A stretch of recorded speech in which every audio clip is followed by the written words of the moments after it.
पश्चिम बंगाल में चुनाव नतीजे आने के बाद से ही अलग अलग इलाकों से हिंसा की खबरें सामने आ रही है।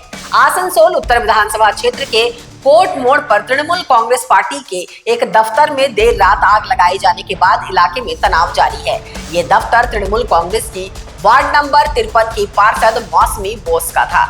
आग तेजी से फैली कि दफ्तर जलकर राख हो गया और पास की एक दुकान को भी अपनी चपेट में ले लिया। आसनसोल फायर स्टेशन से एक फायर टेंडर मौके पर पहुंचा और आग पर काबू पाया। आसनसोल उत्तर से बीजेपी विधायक कृष्णेंदु मुखर्जी ने कहा कि उन्हें पार्षद ने इस घटना के बारे में बताया और उन्होंने तुरंत अपने दफ्तर को सूचित किया, जिसके बाद फायर ब्रिगेड और पुलिस से संपर्क किया गया। उन्होंने आगे कहा कि आसपास की इमारतों में लगे सीसीटीवी फुटेज की जांच की जाएगी। चुनाव के बाद होने वाली किसी भी तरह की हिंसा को बर्दाश्त नहीं किया जाएगा।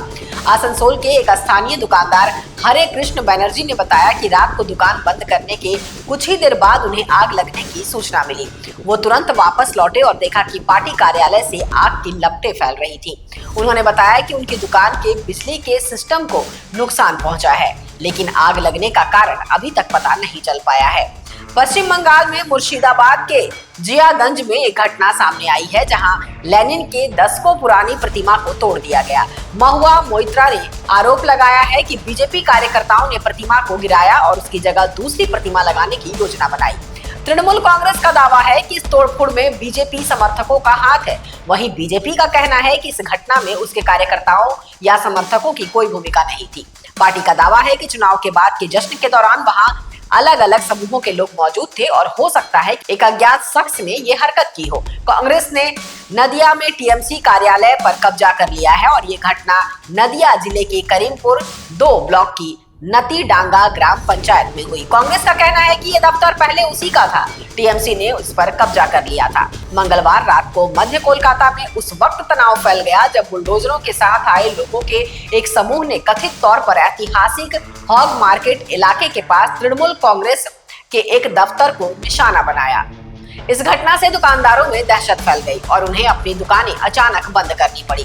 टीएमसी का न्यू मार्केट में यूनियन दफ्तर लोगों का मुख्य निशाना था और उसे पूरी तरह से ढहा दिया गया। इलाके में हुई तोड़फोड़ और अफरा तफरी की तस्वीरें तेजी से फैल गईं, जिससे स्थानीय दुकानदारों की चिंता और बढ़ गई। कोलकाता के सबसे व्यस्त कारोबारी केंद्रों में से एक में जब हालात बिगड़ने लगे तो घबराए हुए व्यापारियों ने अपनी दुकानों के शटर गिरा दिए और वहां से भाग निकले। न्यू मार्केट इलाके में हिंसा और बुलडोजर एक्शन को लेकर टीएमसी सांसद महुआ मोइत्रा ने सोशल मीडिया पर गुस्सा जाहिर किया है। उन्होंने सोशल मीडिया पोस्ट में लिखा, कोलकाता का ऐतिहासिक न्यू मार्केट बंगाली परिवर्तन का आनंद ले रहे हैं। ऑल इंडिया तृणमूल कांग्रेस ने बुधवार को बीजेपी पर मध्य कोलकाता में हिंसा भड़काने का आरोप लगाया। पार्टी ने आरोप लगाया कि बीजेपी समर्थकों ने न्यू मार्केट इलाके के पास दुकानों और एक पार्टी दफ्तर में तोड़फोड़ की। सोशल मीडिया पर जारी एक कड़े बयान में टीएमसी ने दावा किया है कि बीजेपी समर्थकों की भीड़ ने जमकर उत्पात मचाया। टीएमसी ने इस घटना को खुली गुंडागर्दी और अराजकता करार दिया है। पार्टी ने आरोप लगाया है कि इस हिंसा में स्थानीय कारोबारियों और तृणमूल कांग्रेस के दफ्तर को निशाना बनाया गया, जिससे व्यापारियों में दहशत फैल गई। टीएमसी ने आगे आरोप लगाया कि बीजेपी के सीनियर नेता पार्टी कार्यकर्ताओं द्वारा की गई ऐसी हरकतों को बढ़ावा दे रहे हैं। इन नेताओं में नरेंद्र मोदी और अमित शाह भी शामिल है। बढ़ते तनाव पर चेतावनी देते हुए टीएमसी ने कहा है कि ये घटना एक बड़े पैटर्न का हिस्सा है, जिसे पार्टी ने बुलडोजर की राजनीति का नाम दिया है। वहीं चुनाव के बाद हुई हिंसा की घटनाओं पर पश्चिम बंगाल बीजेपी चीफ समीक भट्टाचार्य कहते हैं कि छिटपुट घटनाएं हो रही हैं। हमने प्रशासन से बात की है, हम अपने संगठनात्मक स्तर पर इसे रोकने की कोशिश कर रहे हैं, लेकिन ये हमारे लोग नहीं कर रहे हैं।